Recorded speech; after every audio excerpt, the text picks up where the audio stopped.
బాబాయ్ గారు, రాష్ట్రంలో జగన్మోహన్ రెడ్డి ప్రభుత్వం వచ్చిన తర్వాత ప్రజలు ఎక్కువగా వింటున్న మాట తాకట్టు. ఈరోజు ప్రతి అంశాన్ని తాకట్టు పెట్టారు. ఈరోజు మద్యం బాబుల మీద కూడా 15-20 ఏళ్ళకి సరిపడా వాళ్ళ బాండ్లు తాకట్టు పెట్టి అప్పులు తీసుకొచ్చారు. సో ఏ ప్రభుత్వం అయినా సరే సహజంగానే ప్రభుత్వంలో ఉన్న ఆస్తులను కొంత తాకట్టు పెట్టి అత్యవసర పరిస్థితుల్లో అప్పులు తీసుకొస్తుంది. కానీ మన ప్రభుత్వం దేశంలోని ప్రపంచంలో ఎక్కడా లేని విధంగా సెక్రటరియట్ని అంటే సచివాలయాన్ని తాకట్టు పెట్టి డబ్బులు తీసుకురావడం అనేది ఎంతవరకు కరెక్ట్ అంటారు? ఇది ఇవాళ తెలిసిందా ఏంటి జనానికి? ఇది గత 4 సంవత్సరాల నుంచి ఆయన తాకట్లు పెట్టేది అది వైజాగ్లో కలెక్టర్ ఆఫీసులతో సహా అక్కడ ఉన్న కొన్ని ఫ్లాట్లతో సహా తాకట్లు పెట్టి ఎప్పటి నుంచో మొదలుపెట్టాడు ఈయన. అది ఇప్పుడు సచివాలయానికి వచ్చింది కాబట్టి జనం అందరూ ఇదొక ఫోర్స్గా చేస్తున్నారు. ఏమీ లేదు, ఈయనకి ఎక్కడ రూపాయి పుట్టకపోతే తాకట్లు పెడుతున్నాడు. ఇంకా మా భూముల్లో కూడా ఎంత తాకట్టు పెట్టాడో అనుకుంటున్నాం మేము. ఈయనకి ఇవ్వటం చేత కాదు, తీసుకోవటమే చేతవు, కానీ ఆయన చేతితోటి ఇవ్వటం చేత కాదు. ఎందుకు చేత కాదు అన్నానంటే, మా కౌళ్ళు వేయటానికి, మా జీవోలో ఉన్నదాన్ని మా కౌళ్ళు వేయడానికి 3 సంవత్సరాల నుంచి నాకు కౌళ్ళు వేయట్లా. ఎవరో చెప్పుకోవాలి మేము? నువ్వు వినవు. పైపెచ్చి వాడు కొడాల నానిగాడు వాడు ఇష్టం వచ్చినట్టు వాడు చీపు లెక్కర తాగి గుట్టకాయ వేసి వాడు మాట్లాడుతున్నాడు. వాడు ఏం మాట్లాడుతున్నాడు? అంబేద్కర్ గారిని తీసుకొస్తాడు. అంబేద్కర్ గారు ఏం చెప్పాడు నీకు? తాకట్లు పెట్టుకొని తాకట్లు పెట్టి ప్రజా పరిపాలన చేయమన్నాడా? ఇది ఎప్పటికీ 100కి 100 రూపాయలు తప్పు. ఇది ఎట్టి పరిస్థితిలో కూడా ఈ జగన్మోహన్ రెడ్డి చేసేదంతా అంతా తప్పుడు నడక, తప్పుడే వారం, ఫస్ట్ నుంచి తప్పుడే వారమే. ఆయన సంగతి ఎవడూ తెలీదు. ఇలాదో మీరు కొత్తగా ఇలేయంగా అస్సలు అది 5 కోట్ల ఆంధ్రుల దేవాలయం లాంటిది అది. మరి ఏమాత్రం కడుపుకి అన్నం తినేవాడు ఇంకెందుకైనా ఉన్నాడు దాన్ని పెట్టడు.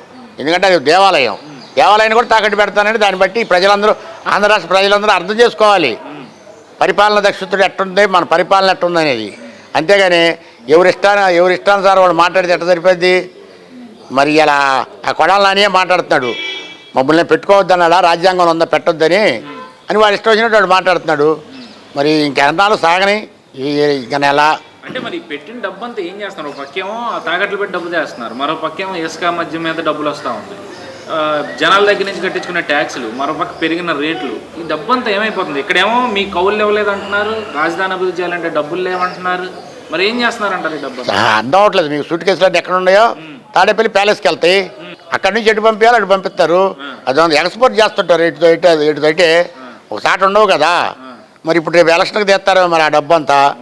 మరి రేపు ఎలక్షన్కి ఇప్పుడు ఆయన ధీమా ధైర్యం 175 అంటున్నారంటే అదేగా ధైర్యం.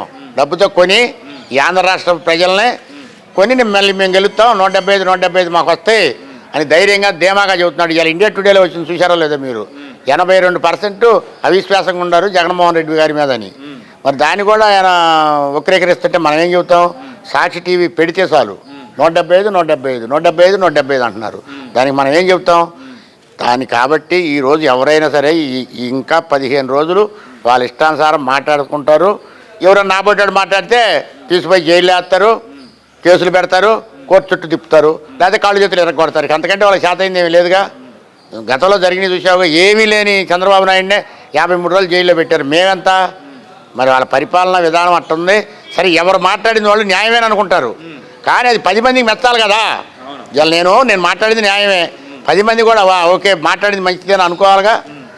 మరి అట్లా అనుకోవట్లేదు కదా. ఈరోజు నువ్వు చేసేయన్ని వక్రీకరణ పనులు, కాలడ్డం పెడతాం, ఏడాపు పుట్టిద్దాన్ని చూడటం. ఐసిఐసి బ్యాంక్ వాడు అడిగిన అన్నాడు, ఈయనంటే హెచ్డిఎఫ్సి వాడి దగ్గర పోయాడు, వాడి దగ్గర తెచ్చుకున్నాడు. మరి వీళ్ళు ఎట్టిస్తారు? మేము మా ఫ్లాట్లు పెడితేనే మేము డబ్బులు ఇవ్వన్నాడు ఇక్కడ ఆ బ్యాంకుల వాళ్ళు కట్టించారు డబ్బులు. అవి మా ఫ్లాట్లోయేగా, మేము ఇచ్చిన భూముల్లోయేగా. మరి మా ఫ్లాట్లకి ఎందుకు బ్యాంకు వాళ్ళు? అంతా తతంగం.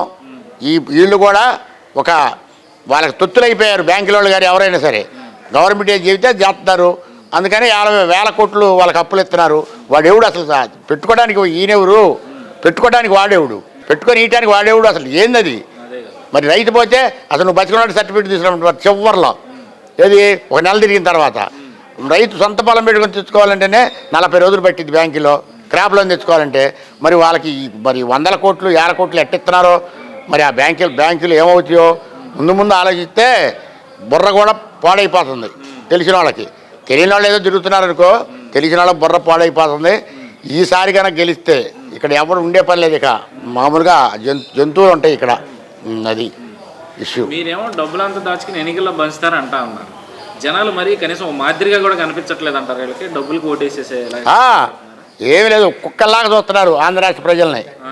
ఆంధ్ర రాష్ట్ర ప్రజలు కుక్కలో ఒక నక్కలో ఇచ్చు అంటే వస్తాయి, ఇసుకు అంటే పోతాయి. మరి ఆ డబ్బుతో కొనేసి మనం ఓట్లు వేసుకోవచ్చనే కదా ఇవాళ. మరి పెనమలూరులో పంచారా, మరి నిన్న కోరపాడు నియోజకవర్గంలో పంచారా, చూస్తున్నాం కదా ఇవన్నీ. మరి నిన్న వైజాగ్లో ఇది పెట్టారా, ఏది ఈ వాలంటీర్లు సదస్సు పెట్టి వాళ్ళకి బట్టల గిట్ల పెట్టి బాక్సులు 5,000 పెట్టి ఇచ్చారా.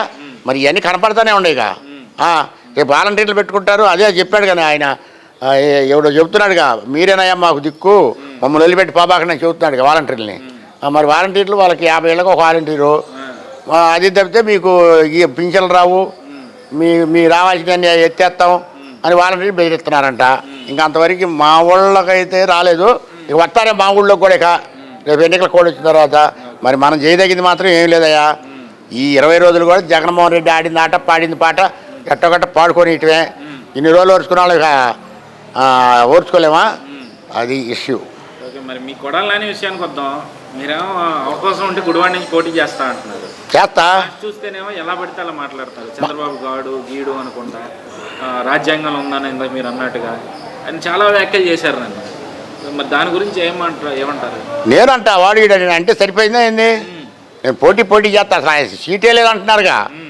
నేను మా జేడీ శీలం గారు కూడా చెబుతాడు, కొడాలని సీటే లేదా, నువ్వు ఏడ పోటీ చేస్తావు, నువ్వు మానుకోమని నన్ను అన్నాడు. గుడివాడ కొడాలని సీట్ లేదయా అని అన్నాడు మా జేడీ శీలం గారు అన్న, మా పద్మశ్రీ గారు అన్నారు. మరి అసలు సాక్షాత్తు రేణుకా చౌదరి గారే చెప్పారు నాకు ఫోన్ చేసి, కొడాలని సీట్ లేదు, నువ్వు వేయటం వద్దులే, ఆయన ఎత్తే వేయమంటున్నారు. ఇప్పుడు ఆయన ఎత్తే సీట్ వేస్తా నేను. తర్వాత ఎవరు గెలుస్తారు ఎవరు ఆడతారు ప్రజల నిర్ణయం, అది నేను నిర్ణయం. నేను కొడాలని కానీ వాడు వీడంటే నాకు వేస్తారు ఓట్లు. ఆయన బచ్చాగాడు కాబట్టి బచ్చా మాట్లాడుతున్నాడు, వయసుకు కూడా ఇల్లు వేయకుండా. మేము అట్లా బచ్చాలాగా మాట్లాడేవాళ్ళం కాదు, సబ్జెక్ట్గా మాట్లాడేవాళ్ళం మేము.